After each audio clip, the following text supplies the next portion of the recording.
Alkitab mencatat bagaimana di dalam keluarga ada perselingkuhan, ada perceraian, ada saling membunuh. Sehingga nggak ada lagi keharmonisan dalam sebuah hubungan. Yang justru itu yang menjadi keinginan dan ketetapan Tuhan bagi manusia. Tetapi semua menjadi semua menjadi berubah. Dan semua bagian ini terjadi. Pasti punya alasan. Semua bagian ini terjadi karena tidak ada lagi kepercayaan. Semua bagian ini terjadi karena tidak ada lagi kesetiaan di sana. Dan semua bagian ini, kerusakan dalam hubungan ini terjadi karena manusia nggak takut lagi sama Tuhan. Ketidaktakutan manusia terhadap Tuhan membuat porak-porandalah hubungan kita dengan Tuhan dan sesama. Kalau kita bercermin di zaman kita sekarang, ternyata semakin ganas justru berbicara tentang hubungan yang rusak itu. Terus bertumbuh dan menjadi gaya hidup manusia yang terus berkembang. Nah, hubungan yang rusak ini menjadi persoalan adalah ketika masuk di dalam lingkup kita sebagai orang percaya. Hubungan yang rusak ketika masuk di dalam lingkup kita sebagai gereja. Maka ini adalah merupakan perjuangan yang panjang buat kita. Menjadi suatu perjuangan yang tidak akan pernah berhenti dalam kehidupan kita. Sebagai contoh, kalau kita di dalam lingkup orang percaya, ketika kita tidak menyukai orang lain, mungkin dia mengecewakan kita, ada kata-kata dia yang gak enak. Ketika seseorang mengecewakan kita, cenderungnya kita akan apa? Kita tidak akan pernah puas kalau kita tidak share ke teman-teman kita. Kita tidak akan pernah puas kalau kita tidak menceritakan kepada teman-teman kita. Dan yang lebih mengerikan adalah ketika kita menceritakan kepada teman-teman kita, bukan lagi mencari solusi atau jalan keluar, tetapi kita lagi mencari dukungan supaya apa yang kita benci dibenci juga oleh teman-teman kita, dibenci juga oleh orang lain. Maka itu menjadi satu polemik di dalam kehidupan kita yang dimana kita harus bercermin kepada kebenaran. Loh Pak Julius, kan kita ini sebagai orang yang percaya, kita ini orang yang sudah ditebus. Kita ini orang-orang yang sudah dibangkitkan dari kematian. Kita ini sebagai orang-orang yang sudah menerima anugerah. Iya memang kita berada dalam posisi itu. Tetapi justru itulah firman Tuhan mengajarkan kepada kita apa yang tidak kita sukai. Maka dari sini kita melihat ketika kita bersikap seperti itu, bukan kita mencari solusi supaya kita mendapatkan jalan keluar memperbaiki sebuah hubungan yang rusak. Tetapi kadang kita semakin memperkeruh sebuah hubungan. Kita akan semakin memperkeruh sebuah hubungan kita. Dan di sana justru dengan sendirinya kita mulai membangun kebencian itu, ketidaksukaan itu. Sehingga relasi kita semakin lama semakin rusak. Dan kebencian yang mendalam membuat kita membangun sebuah tembok pemisah. Kalau kita mengikuti berita akhir-akhir ini betapa menyedihkannya. Dalam lingkup keluarga Kristen. Bagaimana seorang suami membuat tembok pemisah di dalam rumahnya. Karena dia sudah nggak menyukai istrinya lagi. Membuat sebuah tembok pemisah karena takut hartanya di dalam keluar dibawa sama istrinya. Tetapi itu dipertontonkan dalam kehidupan kita. Kalau kita, siapa dia? Itu orang Kristen. Bahkan sangat dikenal orang yang begitu relawan. Dikenal dengan kepintaran. Tapi itu terjadi. Maka tidak menutup kemungkinan buat kita. Sekalipun kita orang-orang yang kuat, orang-orang yang hebat, maka kadang kita lupa bahwa kita sangat butuh bergantung kepada Tuhan di dalam menjalani kehidupan kita. Dan cenderung seseorang yang telah berbuat salah, kita akan hakimi bersama-sama. Kita akan menghakimi orang itu dan kita menunjukkan ketidaksukaan kita kepada mereka. Padahal Alkitab mengajarkan bahwa hubungan yang menjadi rusak itu karena diri kita sendiri. Dan ketika hubungan yang rusak itu kita pagari dengan sebuah tembok kesombongan dan keangkuhan kita, Justru Alkitab mengatakan seperti ini. Kalau kita membaca di dalam Yudas pasal yang pertama ayat yang ke-22 sampai 23, justru kita harus berbelas kasihan kepada orang-orang yang seperti itu.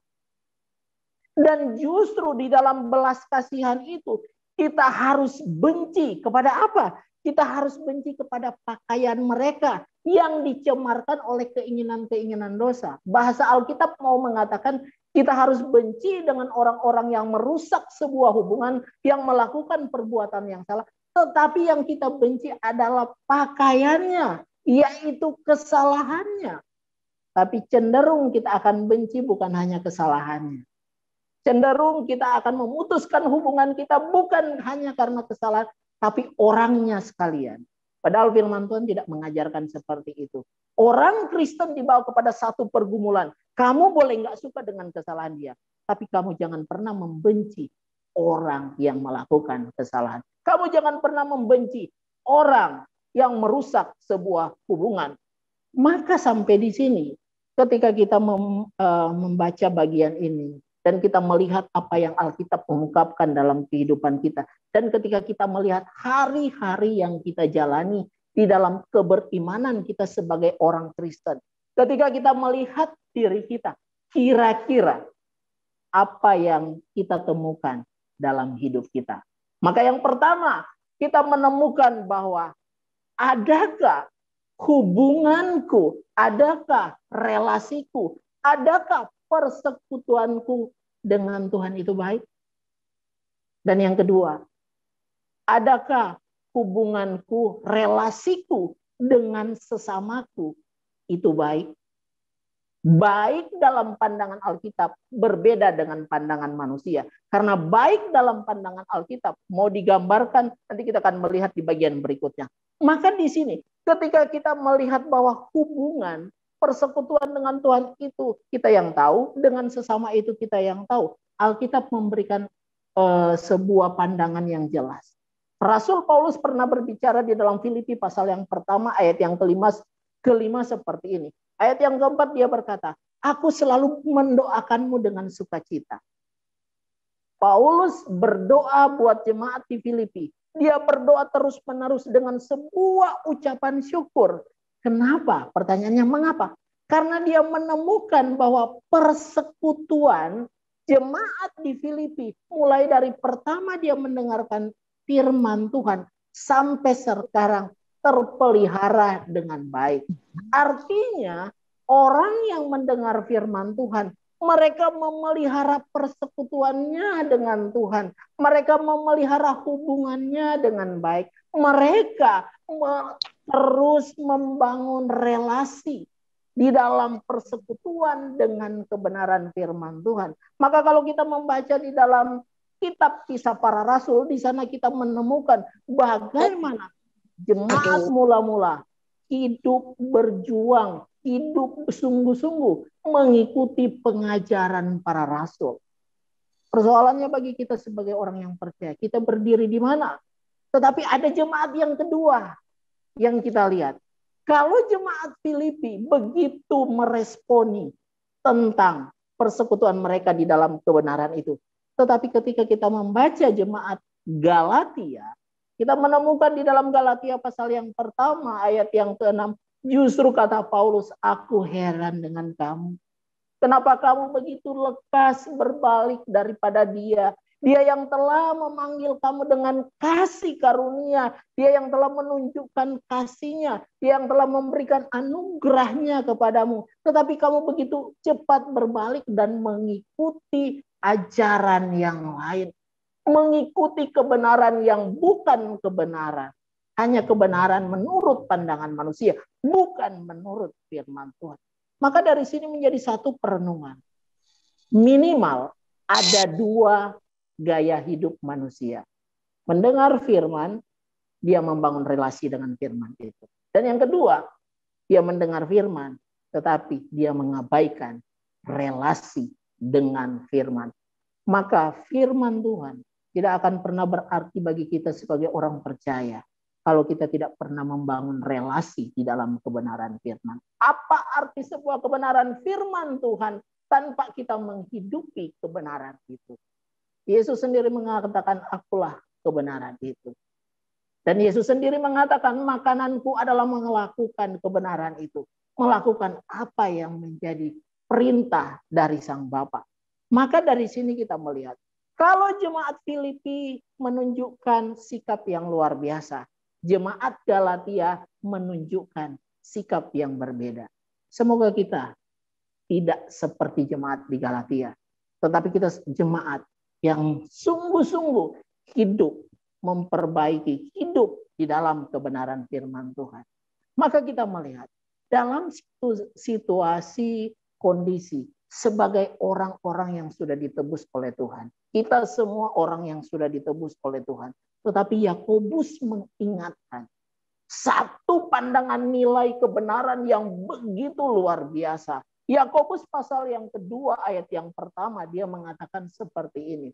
Saudara-saudaraku, sebagai orang yang beriman kepada Yesus Kristus, Tuhan kita yang mulia, janganlah iman itu kamu amalkan dengan memandang muka.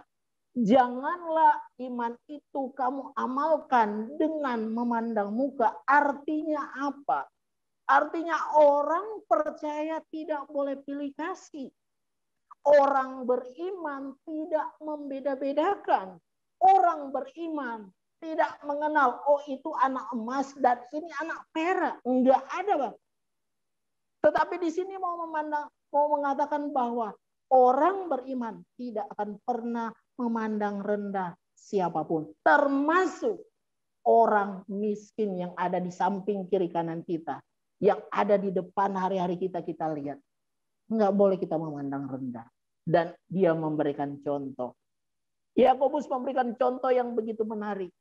Ketika kita berada dalam, misalnya kita sebagai tuan rumah, ada tamu yang datang dengan begitu rapi, dengan berpakaian kalung, anting yang bagus, pakaian yang bagus. Dengan begitu luar biasanya kita menyambut dia, mempersilahkan mengambil tempat yang baik. Tetapi ketika ada orang miskin, orang yang biasa saja, orang yang mungkin nggak berarti buat kita hadir, kita biasa aja. Kita nggak menunjukkan sesuatu seperti yang pertama. Maka di sini Yakobus mengatakan kepada kita, kadang kita sebagai orang percaya diperhadapkan dengan situasi-situasi seperti itu. Maka kalau kita memperlakukan orang yang mungkin dia kaya atau orang yang lebih hebat, orang yang lebih pintar, lebih baik daripada orang yang miskin, orang yang nggak berarti, maka itu adalah masalah dalam hidup kita sebagai orang yang percaya. Maka Yakobus mengatakan, kalau engkau peduli kepada mereka yang baik menurut kamu dan kamu nggak peduli kepada mereka yang dianggap rendah, maka kamu sedang melakukan tindakan yang tidak terpuji. Apa tindakan yang sedang kita lakukan? Maka dikatakan, sikap yang ditampilkan oleh orang percaya seperti itu adalah sikap ini adalah kejahatan. Kenapa? Yakobus 2 ayat yang keempat berbicara seperti ini.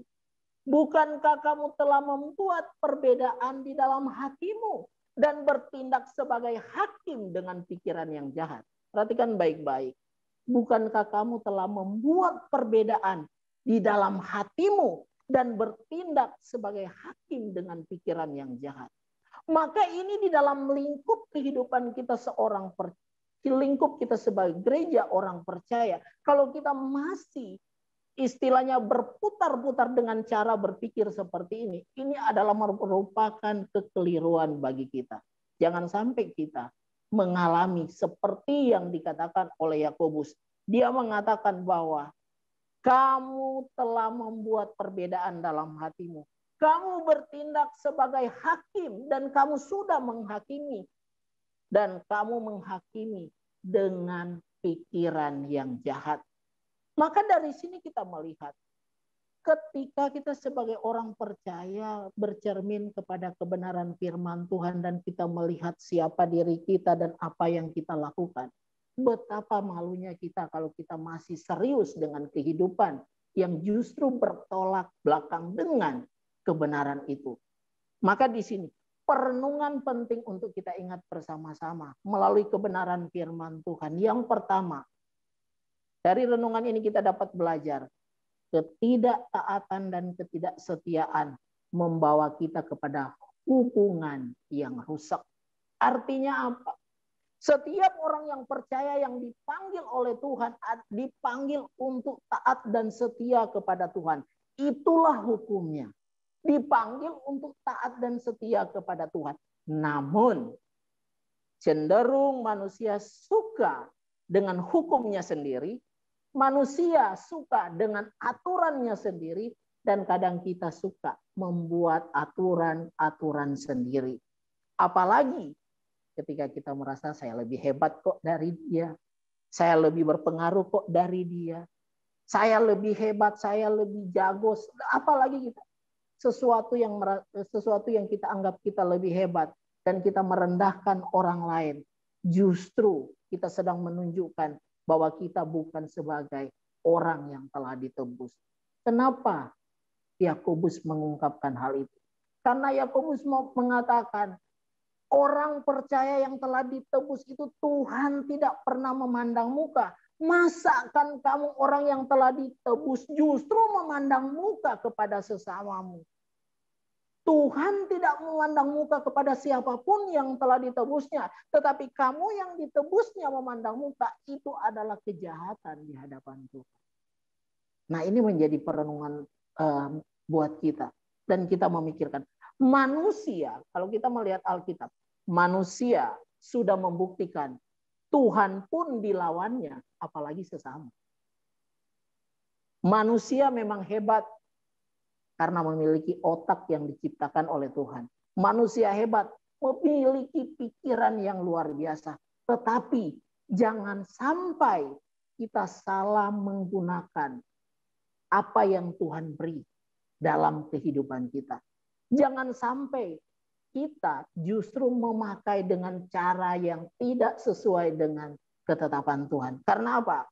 Karena ketika kita salah menggunakan otak dan pikiran kita, hati kita, maka kita sedang membawa hidup kita kepada hubungan yang semakin rusak dengan sesama. Kita harus mengingat, ada hal yang penting yang harus kita ingat. Di dalam dunia ini hanya ada satu jalan yang benar. Jadi jangan suka buat jalan-jalan setapak sendiri.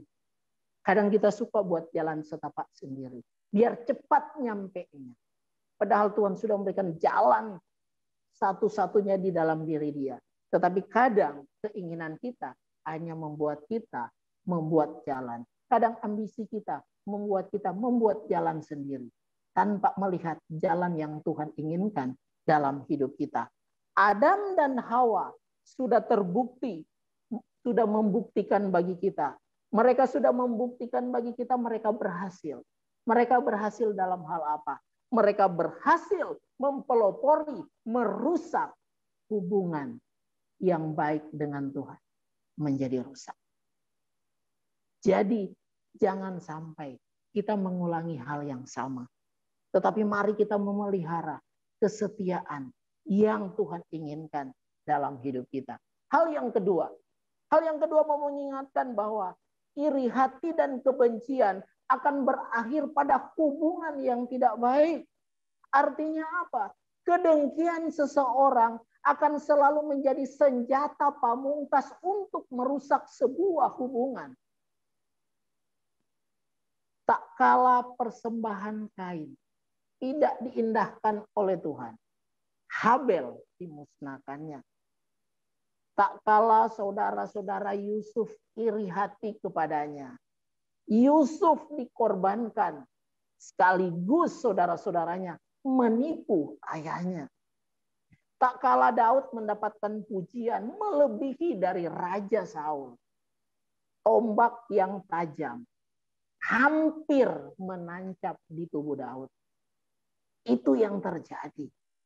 Iri hati, kedengkian selalu menjadi senjata pamungkas untuk menghabiskan sebuah hubungan yang baik. Dan tak kalah kedengkian orang-orang Yahudi begitu memuncak dalam kehidupan mereka. Maka yang mereka lakukan apa? Yesus Kristus sendiri pun mereka perlakukan seperti penjahat. Mereka salibkan di antara penjahat, mati di antara penjahat, dikuburkan di antara kuburan orang fasik. Kebencian, kedengkian menjadi jalan tol bagi kita untuk membawa kita kepada kehancuran kehidupan. Hati-hati buat kita. Dan yang ketiga, yang terakhir, yang menjadi perenungan kita di hari ini. Jangan memandang muka atau jangan pilih kasih. Kalau jangan memandang muka, nanti kita bilang, Pak Julius, kalau kita nggak memandang muka, kita ibadah, kita nggak bisa lihat dong wajah Pak Julius. Kita nggak bisa lihat wajah Ibu Meita. Kita nggak bisa lihat wajah Ibu Sitorus. Bukan itu maksudnya. Tapi mau mengungkapkan, jangan kita pilih kasih. Tuhan tidak memandang muka kepada setiap orang yang percaya. Namun terkadang kita yang suka memandang muka atau pilih kasih. Dan kita memelihara sikap yang seperti itu. Waktu sikap pilih kasih itu bertumbuh, kita pelihara, bertumbuh, kemudian kita pupuk lagi, maka tunggulah dia akan berbuah. Maka kalau itu terjadi di dalam kita sebagai umat Tuhan, sangat disayangkan. Ajaran kebenaran firman Tuhan, kita lawan, tapi kita tampak rohani di depan banyak orang. Jangan sampai kita menjadi seperti itu. Tetapi sebagai ibu-ibu yang mengasihi Tuhan, mari kita menunjukkan kita sebagai ibu bukan hanya bertanggung jawab di dalam kehidupan rumah tangga, tapi kita bertanggung jawab di dalam membangun hubungan yang baik dengan Tuhan, membangun hubungan yang baik dengan keluarga. Karena itu menjadi kekuatan dan kebahagiaan kita sebagai orang yang percaya. Hal seperti ini harus kita waspadai di dalam kehidupan kita. Kalau kita hidup pilih kasih atau memandang muka, mengapa? Yakobus mengingatkan, janganlah iman itu kita amalkan dengan memandang muka. Maka Yakobus 2 ayat 9 mengatakan seperti ini. Tetapi jikalau kamu memandang muka, kamu berbuat dosa. Dan oleh hukum itu menjadi nyata, kamu melakukan pelanggaran. Jadi Yakobus mengingatkan kepada kita, orang yang memandang muka, orang yang membeda-bedakan, orang yang pilih kasih, orang yang menganak emaskan orang lain dan yang lain menjadi perak atau perunggu. Di sini mau dikatakan, dia berbuat dosa dan dia melakukan pelanggaran. Semoga tidak ada di dalam diri kita. Semoga itu ada jauh di sana, bukan ada di dalam diri kita. Maka sikap memandang muka merusak setiap hati orang percaya. Sikap memandang muka membawa setiap kita kepada pikiran yang jahat. Sikap memandang muka adalah bukti kita berbuat dosa. Dan sikap memandang muka, bukti kita melakukan pelanggaran di dalam hidup kita. Maka dari hal ini kita melihat sangat jelas seperti ini adalah bukti hubungan kita. Kita dengan Tuhan seperti apa dan kita dengan sesama seperti apa. Maka landasan kehidupan di dalam melihat hubungan yang rusak itu ada pada ketidaktaatan dan ketidaksetiaan kita kepada kebenaran. Maka kita harus berubah di sana. Bagaimana kita mengubah? Maka penting untuk kita ingat bersama. Jadilah kita ibu-ibu, jadilah kita orang percaya yang taat dan setia kepada Tuhan. Sulit, ya memang sulit. Tapi persoalannya kita nggak ada pilihan. Itu yang Tuhan perintahkan. Bukan yang dibilang oleh orang lain. Tapi itulah yang Tuhan perintahkan bagi kita. Kemudian hal yang berikut adalah jangan memelihara kedengkian, iri hati dalam hidup kita. Karena apa? Karena itu akan menjadi jalan raya bagi kita. Menjadi jalan raya yang akan merusak hubungan kita dengan sesama. Dan yang terakhir, janganlah iman kita amalkan dengan memandang muka. Jadi dari kebenaran firman Tuhan ini, biarlah kita sama-sama berjuang untuk menjadi pribadi-pribadi, menjadi ibu-ibu yang melihat kepada kebenaran dan kehendak Tuhan. Selamat memperbaiki diri dengan membangun hubungan yang baik, hubungan yang benar dengan Tuhan. Dan selamat memperbaiki diri dengan mengasihi sesama seperti diri sendiri. Itulah hukum Tuhan. Itulah kehendaknya bagi kita. Biar kita menjalaninya di dalam takut akan Tuhan. Perjuangan kita, perjalanan kita masih panjang. Tetapi yakinlah, Tuhan selalu menyertai orang-orang yang mengasihi Dia. Yakinlah, Tuhan selalu memandang kejujuran hati kita. Dan Tuhan selalu melihat setiap perbuatan-perbuatan kita yang tidak memandang muka. Karena Tuhan menginginkan hal itu terjadi dalam kehidupan orang yang percaya. Termasuk kita pada hari ini. Tuhan menolong kita, Tuhan memberkati kita. Biarlah firman Tuhan ini terus menerangi kita, membawa kita kepada kehidupan yang Tuhan kehendaki bagi kita semua. Amin untuk kebenaran firman Tuhan. Sebelum kita berdoa, mungkin ada ibu-ibu yang ingin bertanya. Saya persilakan.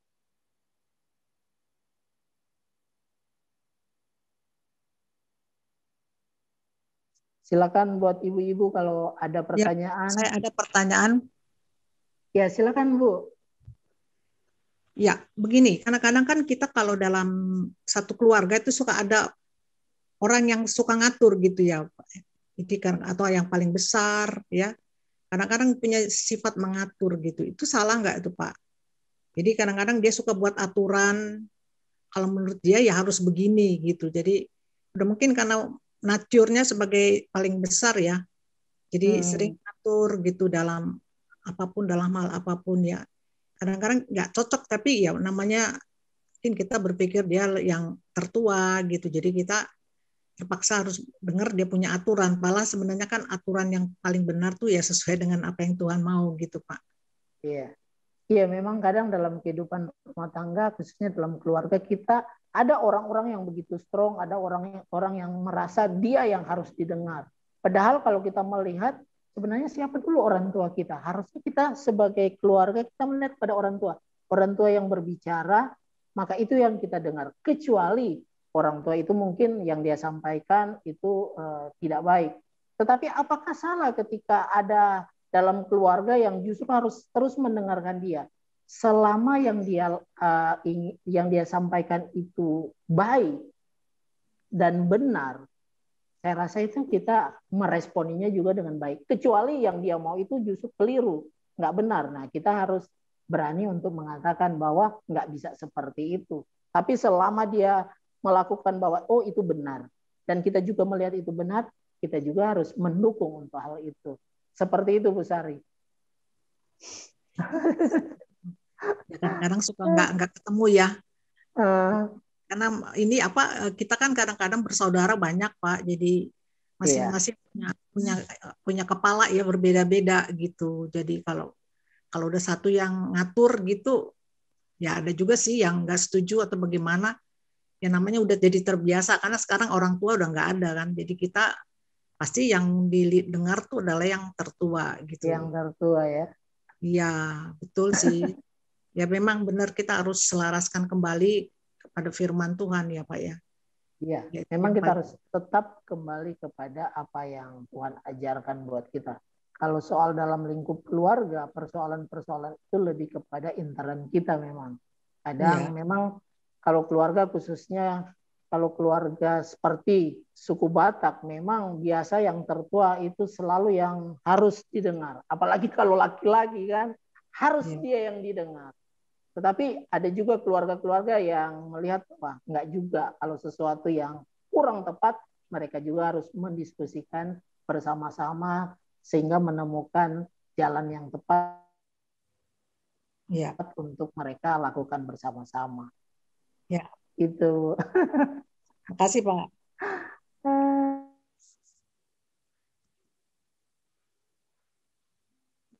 Mungkin masih ada ibu-ibu lain yang mau bertanya.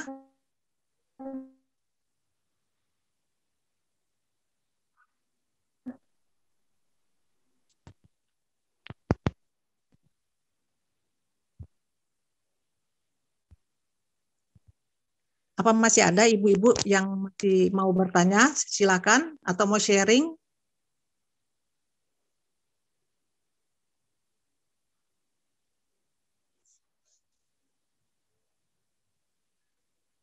Kalau nggak ada, baik kita masuk Udah paham ya. semua, Bu. Oke. Berarti kita masuk kepada Udah paham, Bu. ya. Ya mungkin ada yang mau sharing kan. Kalau sharing kan itu berarti berbagi pengalaman ya. Iya. Kalau nggak ada kita masuk ke doa syafaat ya Pak ya. Oke. Beberapa pokok doa yang kita akan doakan bersama-sama. Persembahan dulu Bu Sari. Oh iya, sorry, iya. Persembahan, oke. Bu Sari, Iya. persembahan dulu. Iya. Ini udah lama nggak ikut ibadah ya, jadi begini. Sebutannya udah salah. Ya, kita masuk ke persembahan ya. Baik, untuk persembahan kita nyanyi pujian yang sudah saya serahkan kepada operator untuk diputar. Kita angkat pujiannya sambil kita memberikan persembahan. Nanti silakan ditransfer ke nomor rekening daripada GRII ya, Antioquia. Ya, silakan lagu persembahannya. Gereja.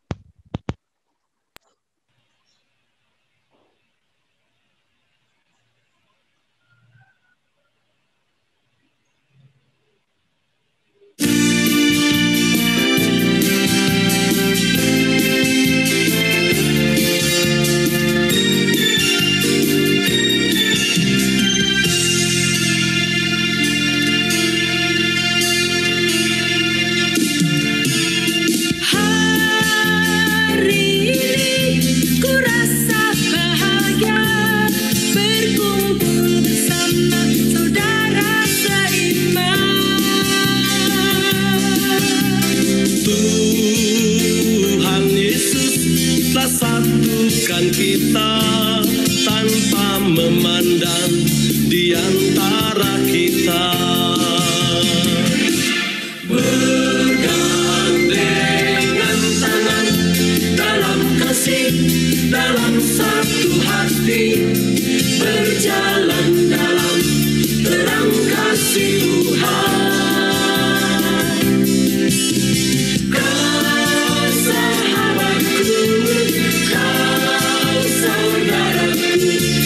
Yang dapat memisahkan kita.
Baiklah, kita masuk ke dalam doa syafaat ya. Pokok-pokok doa yang akan kita doakan pada siang ini. Kita berdoa untuk Cili ya dalam proses kesembuhannya. Juga dalam Ibu Jili mengikuti terapi-terapi untuk kesehatan kita doakan. Juga Ibu Soldi di dalam proses pemulihan. Kemarin saya udah ketemu dengan Ibu Soldi dan keadaannya sudah semakin baik, sudah bisa jalan perlahan-lahan ya, sudah bisa ngobrol ya, jadi udah keadaannya sudah lebih baik ya. Kita mengucap syukur, kita doakan terus. Kemudian kita berdoa juga untuk NTT yang sekarang dalam kena bencana ya, kita doakan supaya Tuhan menolong dan bantuan pemerintah maupun bantuan dari berbagai tempat ya bisa tersalur dengan baik ya, sehingga mereka boleh mendapat bantuan secepatnya. Kita doakan itu. Kita doakan juga Ibu Yemima yang lagi kurang sehat ya. Dan juga kita berdoa mungkin dalam kondisi pandemi ini supaya Tuhan terus memberikan kita semangat, kesehatan dan kekuatan dalam menjalani kehidupan kita sehari-hari. Itu pokok doa yang lain, mungkin ada yang mau ditambahkan?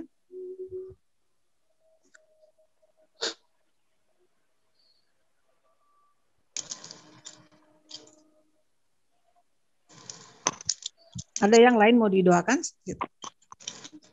Saya tambahkan ya, teman-teman, berdoa Ya, untuk Pak Heri. keluarga yang sedang berduka cita. Itu keluarganya Johnson, apa itu? Teni, tahu nggak Teni namanya lengkapnya siapa ya?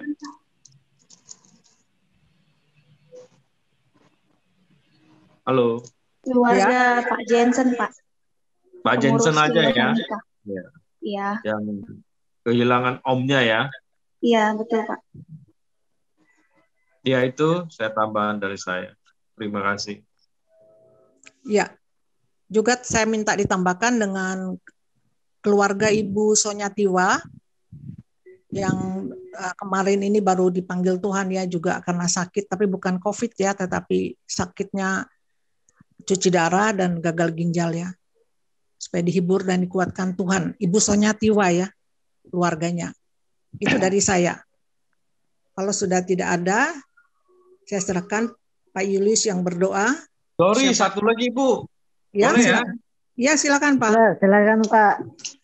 Pak Julius, tambahkan untuk Ya, program pembinaan.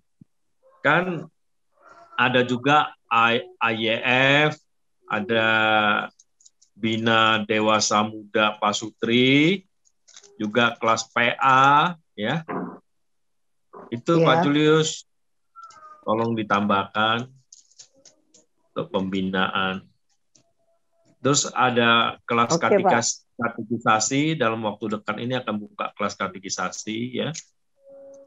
Itu dari tambahan dari pembinaan. Terima kasih. Ya. Kalau sudah tidak ada, saya serahkan Pak Julius berdoa untuk doa syafaat dan sekalian menutup ibadah ini. Sebelum kita berdoa, kita juga minta dukungan doa buat Ibu Nevi, istri dari Pendeta Gelen yang ada di Persekolahan Kristen Makedonia yang akan dioperasi dalam waktu dekat ini. Biar Tuhan juga yang menolong dan memberkati dalam proses untuk operasi yang akan diadakan dalam waktu dekat ini sehingga semua bisa berjalan dengan baik. Ibu Nevi ya? Istri dari Ibu Nevi, istri dari Pendeta Gelen. Iya. Yang ada. Oke, mari kita tunduk kepala dan kita berdoa.